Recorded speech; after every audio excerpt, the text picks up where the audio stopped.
रक्तदान शिविर 43 यूनिट रक्त संग्रह। रायगड़ा रक्त भंडार रे रक्तर अभाव को दृष्टि रखी बजरंग दल और देवालय समिति श्री राम मंदिर मिलित उद्यम आज गोटे रक्तदान शिविर आयोजन करा जायथिला। एही शिविर रे मोट 43 यूनिट रक्त संग्रह करा जायथिला, जहा आवश्यकतार्थी रोगी मानक पई अत्यंत उपकारी साब्यस्त हेबो।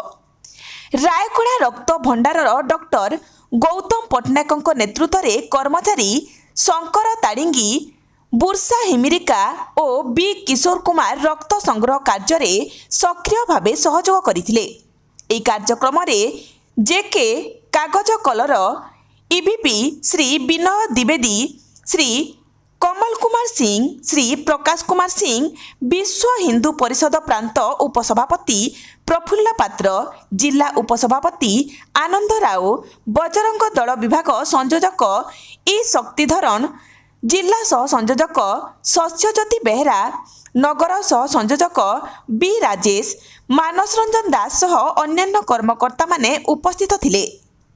एही मानव सेवामूलक प्रयास को स्थानीय लोक माने बहु प्रशंसा करिसंती। मोना मानस रंजन दास जेपीपुर रे जेके कागज कल रे कर्मचारी अछि। कारण यह हूँ जे आम बजरंग दल टीम सहित जोड़ी छु अनेक प्रकार समाज सेवा कम करूँ।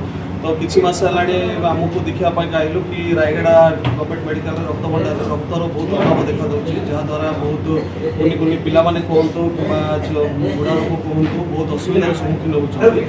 तेणुक से सबको आम अनुधान करी आम शेष में आम श्रीराम मंदिर कमिटर जो अध्यक्ष अच्छा श्री कमल कुमार सिंह, प्रकाश सिंह एंड के तिवारी समस्ते मिलित भाव बजरंग दल प्रयास आम ये श्रीराम मंदिर जेकेपुर विश्व देवालय समिति एक रक्तदान शिविर आयोजन कर बर्तमान पर्यंत आम तो टार्गेट रखी 30 यूनिट किंतु बर्तमान पर्यंत 40 यूनिट संग्रह हो सारी चली 50 यूनिट पर्यंत पहुँचार अच्छी।